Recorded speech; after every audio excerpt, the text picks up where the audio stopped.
हाय सांग माने तो आजी ये ब्लॉग रे कहया जाउची कि अबे जल्दी बोल, कल सुबह पनवेल निकलना है। এই দেখো ধর্মশালাକୁ ଆଠର ସୁନ୍ଦର ଜାଗା ମିଳିବ ଦେଖୁଛ କେମିତି ପାହାଡ଼ ଚତୁଃପାର୍ଶ୍ୱରେ ଖାଲି ପାହାଡ଼ ପାହାଡ଼ ପାହାଡ଼ ଧର୍ମଶାଳାଟାକୁ ଏଇଠିକୁ ଉଠେଇ ନେଇ ଆସ ବାଲିକୁ ବାଲି ବିକ୍ରି ହେବ ପଥରକୁ ଖାଲି ପଥର ଭାଇ ବର୍ଷେ ମାନେ ଆମର 5 ବର୍ଷ କ'ଣ 25 ବର୍ଷ ଖାଇଲେ ବି ଏ ପଥର ସରିବ ନାହିଁ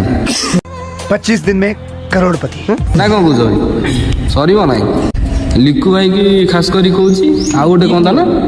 ପ୍ରଣମ ବଳ ମନ୍ତ୍ର ଆଇ ଭାଇ ଧର୍ମଶାଳା ଛାଡ଼ି ଦେଇକି ଏଇଠିକି ପଳେଇ ଆସ ରାଜନୀତି କରିବ ଯଦି ଏଇଠି ବେପାର ପ୍ରବଳ ବେପାର ଜୁତା ଗୋଟେ ନିଆଣ ଗୋଟେ ନେଇକି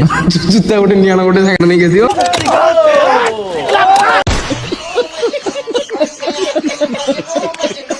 ଖାଲି ପଥରରେ ଭାଙ୍ଗିବା ଦରକାର ନା ନାଇଁ ପୁଣି ହେଲା କି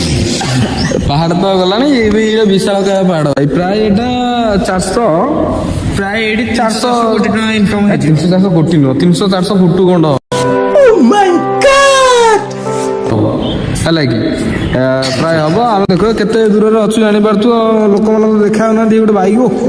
ସ୍ପ୍ଲେଣ୍ଡର ପ୍ଲସ୍ ନେଇକି ଯାଉଛି ଗୋଟିଏ ହେଲା କି ଖଡ଼ ଖଡ଼ ଖଡ଼ ଦାର ଦାର ଦାର ଶୁଭୁଛି କେମିତି ହେଲା କି ମୁଁ ଦେଖିଛି ନା ସିଏ ଦେଖିଛନ୍ତି କହିଦେଲି ଯାହା ପେଦେଲେ ଗଲା ନା हमको पता है कि ये घर का फैन है, हेलीकॉप्टर को थोड़ी पता है कि ये घर का फैन है। तुम अपने चेकअप पढ़ो, तुम इंसान नहीं है, तुम तो साइंटिस्ट है भाई। ହେଲା ଏ ହେଉଛି କଥା ଜଲ୍ଦି ଚିତା ନିଆଣ ଧରିକି ଆସନ୍ତୁ ଧର୍ମଶାଳାର ପୂର୍ବତନ ରବେ କ'ଣ ଗୋଟେ କହୁଛି अरे कौन भौंक रहा है ये बदतमीज? ଧର୍ମଶାଳାର ପୂର୍ବତନ ଏମଏଲଏ ଆଉ ପୂର୍ବତନ ନା ଯୋଉ କ'ଣ ଏବେ କ'ଣ